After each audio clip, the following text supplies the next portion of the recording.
these properties can be used instead of what we did yesterday when it's a negative. So instead of having to add 360 or add 180 to the negative number, the even odd properties will tell you that you can actually just pull the negative out front of the value and then not have to do that. But I don't care which way you choose. If you want to add 360 or 180 and get it to be positive, you can stick with that, or you can utilize these properties.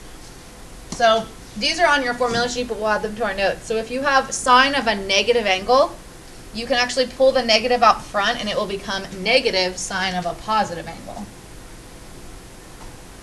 So for example, if you had sine of negative 45 degrees, instead of having to add 360 to that and then use that point, you could just take negative sine of a positive 45 degrees. So you would go to 45 degrees on your unit circle. Is the sine the x or the y value? Y. So you would look at the y value, which is square root of 2 over 2, and then you would just make it a negative, like the negative is up front. Okay, so it's a little bit easier. It gives you a little shortcut. Cosecant, same thing. Negative times cosecant of a positive angle. I'm going to skip over the cosine because that's the weird one. That's why it has a little box around. Remember yesterday the tangent was the one that was different. In this case, this will be negative tangent of theta and negative cotangent of positive theta. And really this is like a negative 1 times tangent if you want to think of it like that. It's just going to flip the sign. Now the cosine and the secant are the weird ones. The cosine, and this is because of what quadrant they would fall in, and if you notice, like the cosine is your x values. The cosine of a negative angle will actually be the same as the cosine of the positive angle.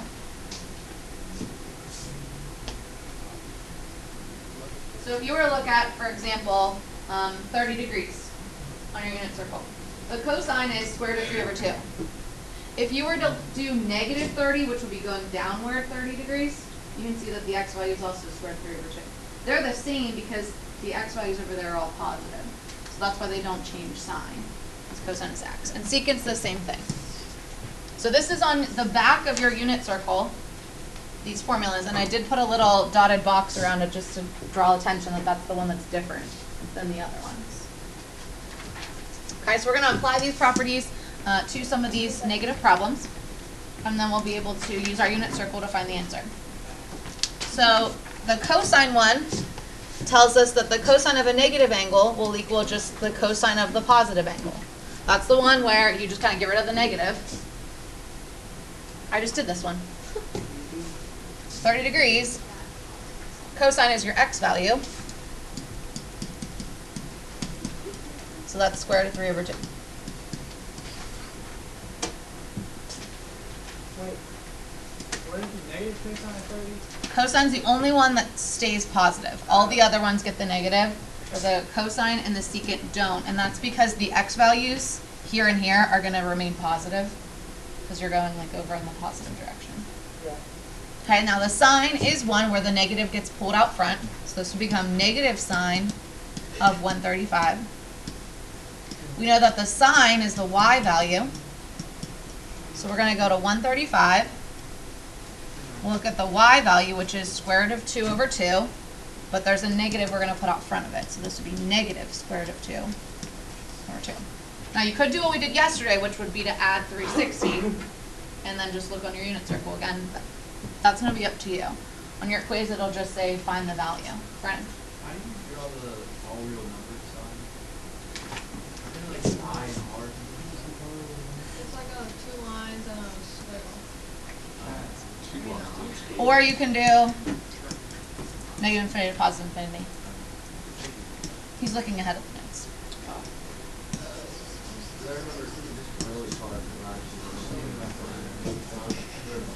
All right, now for cosecant, we can use the negative rule, which is to move it up front. So this will become negative cosecant of a positive 30.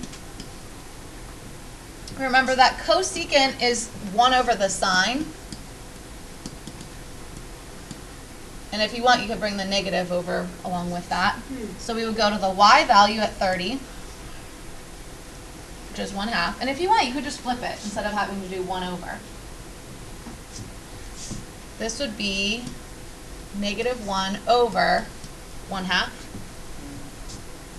Multiply by the reciprocal of the denominator. -2. That's right. Again, if you prefer, you could just flip this in your head and then you don't have to do 1 over 1/2. All right, tangent.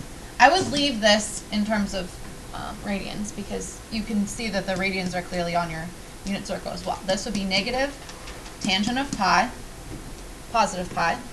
Now tangent is y over x. So we'd have -0 over -1, technically. 0 over anything is just 0, and 0 is not negative nor positive, so the answer would just end up being 0. See if you guys can try D and E.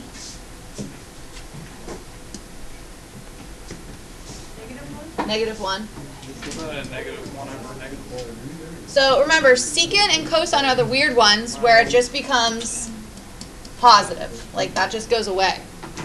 Secant and cosine are the weird ones that it just becomes a positive angle. Then we would go to pi, and we're looking for the secant, which would be 1 over the cosine, which is 1 over -1, which is -1. All right. The cosecant should be undefined. So this would get us negative cosecant of positive pi, which would be -1 over sine of pi.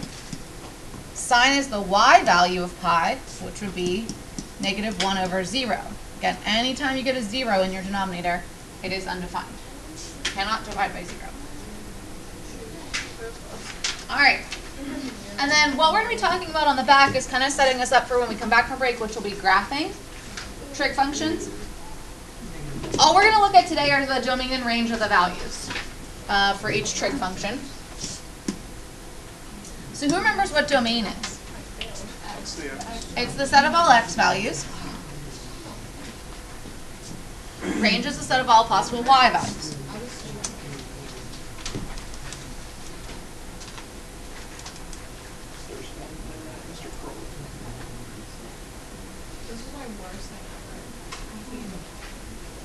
All right, so all we're going to do is find the domain and range of the trig functions.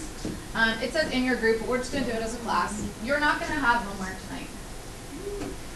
I mean, It's going to be done tomorrow in class. All the harder and we're time. not gonna have homework next. Okay. The next day. Well, if you finish the homework tonight, you won't have one. Yeah, you shouldn't have homework tomorrow because we'll do it in class. But you do need to know what's on the back of this, at least specifically the sine and cosine functions for your quiz. And those are the ones we'll be graphing. So with our graphing calculator, we can graph the sine and cosine functions, all of them actually, and see what they look like. So let's take a gander. Go to your, remember all the top buttons, for those of you not super familiar with the graphing calculator, these are graphing buttons. This is what makes the graphing calculator, these buttons. So if you press your y equals, we can type in an equation and graph it. So if you want to type in sine x, we'll press the sine button. The x button is right below the mode. It says xt theta n. That's your variable x, not the letter x. And you can close your parentheses if you want to, but you don't have to. Now, when you're graphing it, you'll want to press zoom 7 on your notes. So you might want to circle this. Zoom 7 is something you probably didn't use unless you took pre-calc, and it is zoom 7. You can see is trig, and that's what we're in. We're in our trig unit. So when you press zoom 7, it will automatically give you, this is like 0, this is 90 degrees or pi over 2, this is 180, 270, and 360. So they give you basically the number of units that you would see in the unit circle, like 1 revolution. All right, now what we don't see on the screen is that this is actually going on and on and on forever and ever and ever. Okay, so the set of all possible x values, you would have to think about the x-axis. Since this curve is going on and on and on, the domain would be all real numbers. Every single possible number exists because it goes on forever and ever and ever. Now, when you do this on your notes, you can either do, how do I get out of this? You can either write all real numbers symbol, you can write all real numbers, or you can put negative infinity to positive infinity. He made you do negative infinity to positive infinity? Yeah, I can't write infinity symbols. They're just sideways 8s. Yeah, well. This is how I usually write it, to be honest. I had to turn the paper just to. Now, the reason that you use parentheses around the negative infinity to a positive infinity, parentheses are non-inclusive, like doesn't have an equal bar almost. And that's because this isn't an actual number. It goes on forever and ever and ever. Now, the range is absolutely not going to be all real numbers because the graph does not go up forever or down forever. It actually oscillates back and forth, up and down between what two numbers? -1 is the lowest, and then it goes to +1, then it comes back down. -1 to +1. So you can do this one of two ways. Most teachers teach you to use the bracket with -1 because it does actually touch at -1. And if you look at your unit circle, you can see that the y values also go to -1. Then you'll put a comma, and that was our smallest y value. The largest y value is 1. We'll put another bracket there because it actually touches 1. Now, if you don't like that, you could also write it as an inequality, which would be -1 is less than or equal to y is less than or equal to 1. I'm not a big fan of that, but you're welcome to do it if you want. You need to memorize this, or you need to be able to look at your graphing calculator and interpret it. There's a question on the quiz that you can use your graphing calculator, so if you forget, you could look at it and interpret it. But if you don't know how to interpret it from a graph, then you just want to memorize it. All right, let's go change the graph to a cosine. So go to our y equals. Just type over the sign with a cosine and leave everything else the same if you want. You could actually just press the graph button because it's still going to be zoomed in on the trig that we set it to. Looks almost the same, right? It starts going down instead of going up. Okay. But it is going on forever and ever and ever and ever and ever and ever, so the domain should still be all real numbers or negative infinity to positive infinity. This is called interval notation, which is why I usually write it both of those in the same format, but I don't care which way you write. And then the range should be the same too, right? Yep. -1 to +1, -1 to +1. Now, before we move on, because these are the really only two that we're even going to graph in this class. We're not going to graph the other ones. I want you to look at them. We're going to interpret the domain and range. But let me graph the sine and cosine function on the same graph so you can see what's different. Because I think there's a question on your homework or on your quiz that will ask you what's the difference between the sine and cosine graphs. So those are both graphed on the same coordinate plane. All I did was I went to my y equals. I have one that has cosine, one that has sine. What is the main difference between them? They're like, They don't start. The y-intercept is the easiest way to describe it. Because like, when you say where it starts, it actually starts forever into negative infinity. Okay, so the easiest way to describe the difference is that their y-intercepts are going to be different. So the y-intercept for the sine function is 0, 0. So it starts at 0, 0, and then it goes up, and then it comes down, and then it goes up and comes down. The cosine graph starts at 0, 1. And then it goes down and up and down and up and down. Those are the main two differences. Okay. These are the only ones you have to memorize. The rest of them, you'll have questions on your homework pertaining to the other ones, but you won't be graphing those or having those in your quiz. I do want to do tangent, though. So let's go back. Let's clear this out. Clear out both of them. And type in tangent of x. And depending on how your calculator is set, you may or may not see like solid vertical lines going up and down.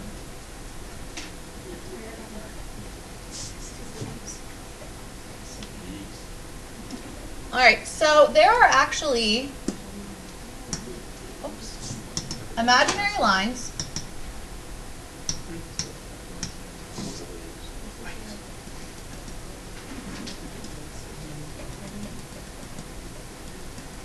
Did anyone's calculator show up with them on there? The solid bars? This is better. This last one's too hard. It's too hard? Yeah. What's hard about this? Pressing buttons? It's hard? Alright, does anyone know what those imaginary lines are called? Oh, So the X. Starts with an A. and That was a chase. Asymptote. Whoa. Okay, an asymptote is a line that a function will never actually touch, but it'll get very close. You can actually find the limit as it approaches it. Oh, Right, Aaron? yeah. I remember. That was so hard. And it never, it's like. It gets to the so very close, end. but it never ever touches it. So don't touch that asymptote. 0, 0, 1. Whoa. Don't touch that. You ever hear her say that? Huh? When she goes off with like decimals, like 0.01111. This is hot. Yeah. So Never heard of it. when we're talking about the domain, okay, these asymptotes would be values that it can never touch or never beat. So does anyone remember what I said about what the value of each of these is representing when we're in Zoom trig? Did you just say? I mean, I said it today in class. What are the four little hash marks standing for? in 90. 90, 180, 270, 360. Your main reference angles for the unit circle. So when you're doing your domain, we're going to say all real numbers except, okay, there's exceptions where the asymptotes are. And then usually whenever we talk about these, we do actually use pi over 2 instead of 90. Now it occurs at pi over 2. This was one of them. It occurs at 3 pi over 2, and then 5 pi over 2, and 7 pi over 2, and 9 pi over 2. So those would be odd multiples of pi over 2. Okay, so those are the values that would be excluded. Now the range this time is the y values. What do you think the range would be? What's the smallest this let's look at this one. What's the smallest it ever touches? 1. Not even. Almost 0. Infinity. Negative infinity. Okay? And then the highest it ever goes is positive infinity. So the range is actually all real numbers, or negative infinity to positive infinity. All right, we'll save the other 3 for tomorrow. Okay, no homework tonight. You're going to do the worksheet tomorrow in class. You're welcome. Oh, I like to see.